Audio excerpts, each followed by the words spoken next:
All right, so in my last video, we worked on the graphing at the level 2, 3, and 4. Now we'll do that with solving. So I'm going to just choose a few solving problems to do at each of the levels. So I want you to just notice before I do any of them, level 2, you're going to see that there's usually just one fraction, and you're going to see that if you multiply it out and get rid of the fraction, you'll just have a x in one spot. When you go down to level 3, there's a lot of times there's two fractions. When you multiply it out, you might have x on both sides of the problems. You might have to do some distributing. You might have to do a little bit more work. When you get up to level 4, you're seeing x in multiple spots. When you multiply it out, you'll probably have to do a quadratic, so either factoring or doing the quadratic formula. Okay, so that's kind of the progression.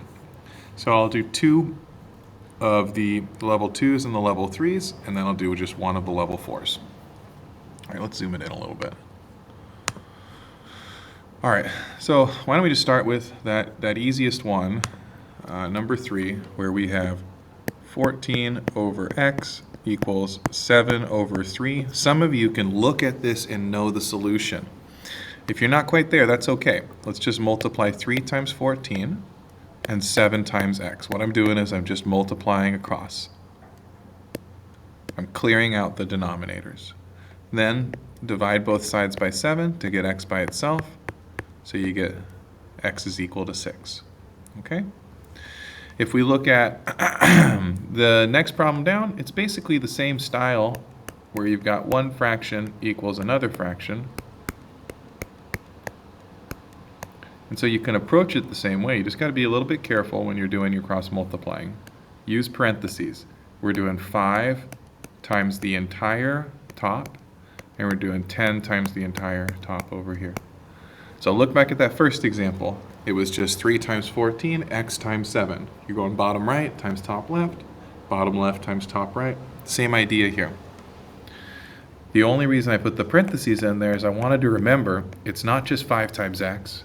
It's 5 times x and 5 times 5. Same idea on the other side. 10 times x, 10 times 2. Now you want to get all your x's on one side, all your constants, all your numbers on the other side.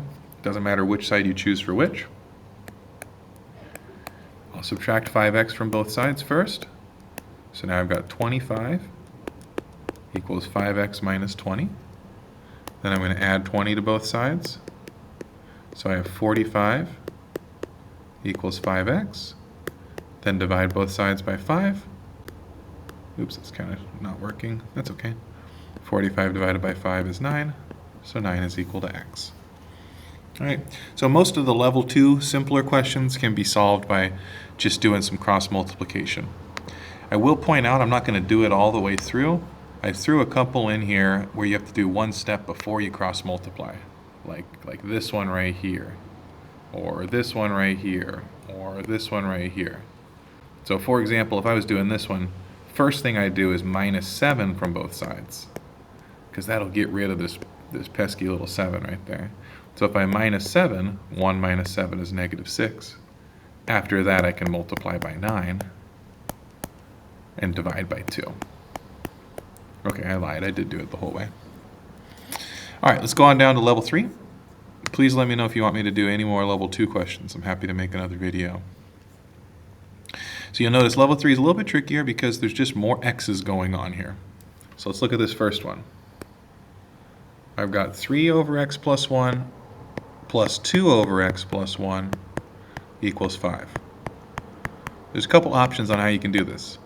My favorite way to do it is just to multiply everything by the denominator. So we're just going to distribute, distribute, distribute. We'll start with the right side. 5 parentheses x plus 1, 5 times x, 5 times 1, not too bad. The left side is actually even easier. If I do x plus 1 times 3 over x plus 1, that's going to cancel because I'm multiplying by x plus 1 and I'm dividing by x plus 1. That's what a fraction means. It means divide. So if you multiply by the same thing that you divided by, it cancels. And this one cancels out also. So really, I just have 3 plus 2 because the fractions canceled out. That leaves me with the number 5. 3 plus 2 is 5. Now we're just solving for x like we've done hundreds of times before. 0 equals 5x. Don't tell me that's no solution. Solve for x. X is equal to 0. That doesn't mean no solution. That means the number 0 is the solution for the equation. All right, so that's that style of problem. I could have done it a different way because I had a common denominator, but that's just, I like to just clear the denominators. Let's look at a different one. Let's look at like this one, number 15. So this one sometimes trips people up. We got x over x minus 2 plus 1 is 4 over 3. Let's start by multiplying everything by that x minus 2. That worked really well on the last problem. So let's multiply everything by x minus 2. I'm going to distribute it to this piece, distribute it to this piece, distribute it to this piece. Well, when I distribute it to the first piece, I just get to cross it off because I'm multiplying by the same thing I was dividing by. When I distribute it to the 1, multiplying by 1 just keeps something the same. So if I distribute x minus 2 times 1, I just get x minus 2. Multiplying the third piece, notice what happens. A lot of people mess this up. This is the most common mistake. Notice how I wrote my answer.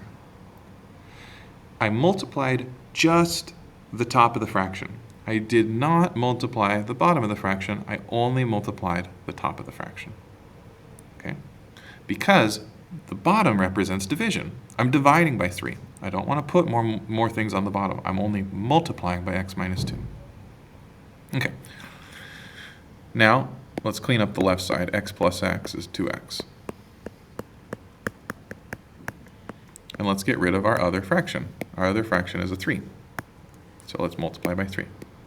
Distribute, distribute, cancel it out. 3 times 2x, 3 times 2, and I canceled out the 3's over here.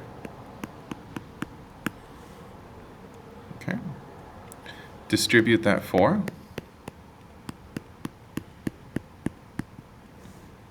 I'm going to bring it over here just to have a little bit more space.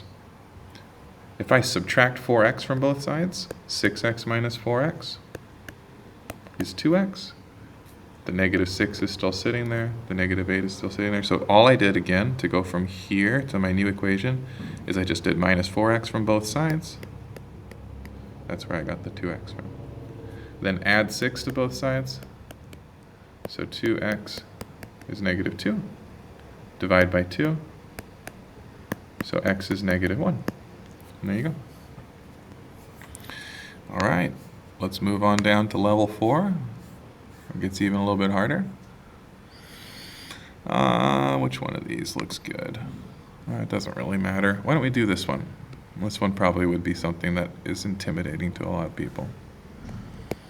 X over x plus 3 minus 4 over x minus 3 equals 1 over x squared minus 9. So when you look at this, you might be thinking there's 3 different denominators. So I'm going to multiply by one thing, then the second thing, then the third thing. But you actually don't have to do that. Please recognize anytime you have an x squared term, you should try to factor it. And I can think of how to factor this because it's the difference of 2 squares. If I look at the 9, that's 3 times 3. It's a negative 9, so I'm going to do 3 minus 3 because there's 0 x's in the middle. You got to practice your factoring. So if the difference of 2 squares was tricky for you, go back and just work on some factoring. Now what you might notice is, now there's not actually 3 totally different denominators. The denominator on the right side is really just composed of the other 2 denominators. So just pick one at a time.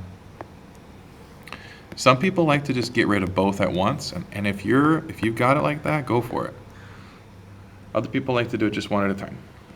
So I'm just going to choose the x plus 3 as my first denominator. So watch what happens. When I multiply the first term by x plus 3, it cancels out because I'm multiplying and dividing by the same thing. When I multiply the second term by x plus 3, it does not cancel out. It does not go on the bottom. It goes on the top. The bottom is for division. The top is for multiplication. When I multiply the third piece, the thing on the right side, by x plus 3, it does cancel out because I'm multiplying and dividing by the same thing. Now I have one denominator left, x minus 3. So I multiply everything by x minus 3. Now it becomes distribute, distribute, distribute. I have x times x minus 3. My x minus 3's cancel on the second term. Minus 4 times x plus 3. My x minus 3's cancel on the other side, equals 1. I'm going to bring that up to the top of the page. Distribute to get rid of those parentheses. X times x times negative 3. So I just did from the bottom of the screen, x times x times negative 3. Then I'm going to distribute the negative 4. Negative 4 times x, negative 4 times 3. And then that still equals 1.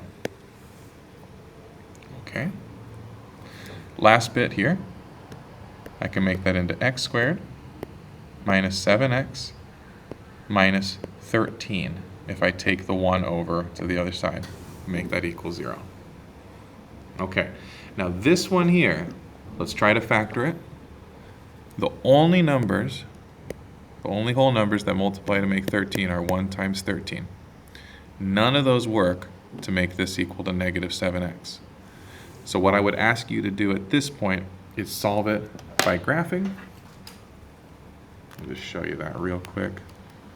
If I can get my calculator to turn on. If I can get any of my calculators to turn on, that's weird. Okay, there we go. So I'm just going to type in x squared minus 7x minus 13. So let me show you the equation. There's x squared minus 7x minus 13.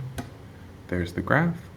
Then define where it hits the 0. You go second, calculate. You want to see where it equals 0. That's option 2. You have a little blinky thing. Move your blinky thing until it's on the left side of the 0 because it says left. And then you see that little question in the corner switches to right. So move your blinky thing till it's on the right side of the x-intercept. Hit enter 2 more times. And it jumps right onto that intercept. So negative 1.5-ish is one of my answers. So x is about negative 1.5. Find the other 0 the same way. Just move your blinky. Where is it? There it is. Move your blinker until it's on the left side. Move it till it's on the right side. Hit enter again. It jumps right on it. 8.5.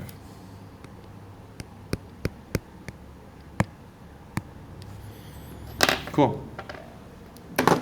Little fun fact. If you add those two together, do you see how they make 7?